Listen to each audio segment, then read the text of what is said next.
A big shakeup this evening in the Ukrainian military. President Zelensky says he'll replace his defense minister, saying the ministry needs, quote, new approaches. Let's discuss. CNN military analyst and retired Lieutenant General Mark Hertling joins us now. General, as you just heard, Zelensky is replacing his defense minister. What do you make of this move?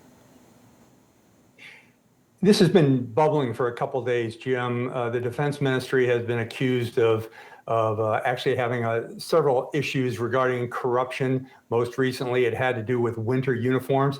It's really unfortunate because Minister Reznikov, who is the one who's being relieved, is, first of all, a very good friend of the West. Him and Secretary Austin have established a great relationship. He is a very good man, but truthfully, in the past, in dealing with Ukraine, corruption within the government, corruption within the ministries has been a major problem.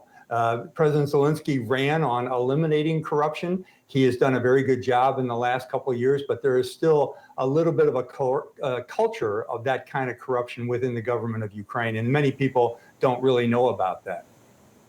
And could there be a battlefield impact from all of this? I see that Zelensky is nominating Rustem Umerov to become the new defense minister. Any thoughts on him? And what do you think the impact of this is going to be? Yeah, Umerov has been in the government for the last couple of years. He was born in Uzbekistan. He has been in Ukraine since long before the war started, actually the first war. And he evidently is a very good man. But as I said a minute ago, corruption used to be rampant, not only in the ministries, but in the military. So to answer your question, will this affect the military itself? I don't think so in terms of the fighting forces. I had a conversation with a group of soldiers in 2016 that had just come back from the Donbass, and they told me that was their biggest concern, that their generals and their colonels were corrupt. I don't think we see that anymore in the Ukrainian military. They are fighting hard, but like many governments throughout the world, inside of various ministries, there are individuals who will take advantage of these unfortunate situations for Ukraine and grift off of the prices that are allocated toward fund that are actually contributing to the military. Mm. And, you know, General, Ukraine says it is focusing on consolidating battlefield gains as Ukrainians and U.S. officials push back on these counteroffensive I guess, criticisms that the counteroffensive is moving too slowly. What is your sense of Ukraine's progress, the counteroffensive?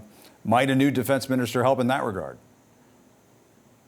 Well, I'll start off by simply saying, Jim, the Ukrainian offensive has been good. They have succeeded in many fronts. It is going slower than some would like. I'm not one of those because I understand how difficult what the Ukrainian army is facing on the battlefield with just massive strewn mines across the front. But it's also, for me, a little bit distasteful for anyone who's not on the battlefield or within the military of Ukraine to make comment about how fast or slow they're going. Truthfully, Jim, I experienced the same thing in combat in Iraq, when others would say, hey, you're not doing enough or you're not doing this. It's a whole lot tougher to actually do the things that people want you to do than it is for soldiers who are fighting their hardest. And in fact, in the case of Ukraine, dying and being wounded on the front. So, yeah, I'm with the Minister Kuleba, who said earlier in the week that people who are basically slamming Ukraine for the pace of their operations should just, and his words, not mine, shut up. But I agree with that completely. If you're not on the front lines, if you're not carrying a rifle, you probably should not be from the Pentagon or other places, from NATO headquarters, be talking about how, especially in an anonymous way, how slow the effort is going. Well, yeah, I mean, we're heading into the fall of 2023. A lot of folks at the beginning of all this never thought Ukraine would have an offensive, period, let alone a counteroffensive. So, I mean, they're all, in some ways, they're battling against expectations that have been raised.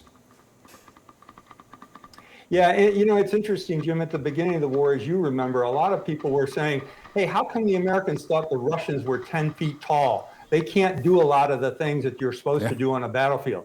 Now, those same critics are saying, how come Ukraine isn't, they seem to be 10 feet tall. How come they're not doing the things we anticipate them doing? Well, it's because conditions on the battlefield really determine how fast or how slow you get. And when you're talking about an offensive across a 400 to 600 kilometer front, which is what Ukraine is attempting to do, it's very difficult, especially when you've got new weapons, new commanders. This is the first time you've done this. So yeah, it's very difficult, and we should allow them to continue to fight the way they think they need to fight. All right, Lieutenant General Mark Hertling, great to talk to you as always. Appreciate it.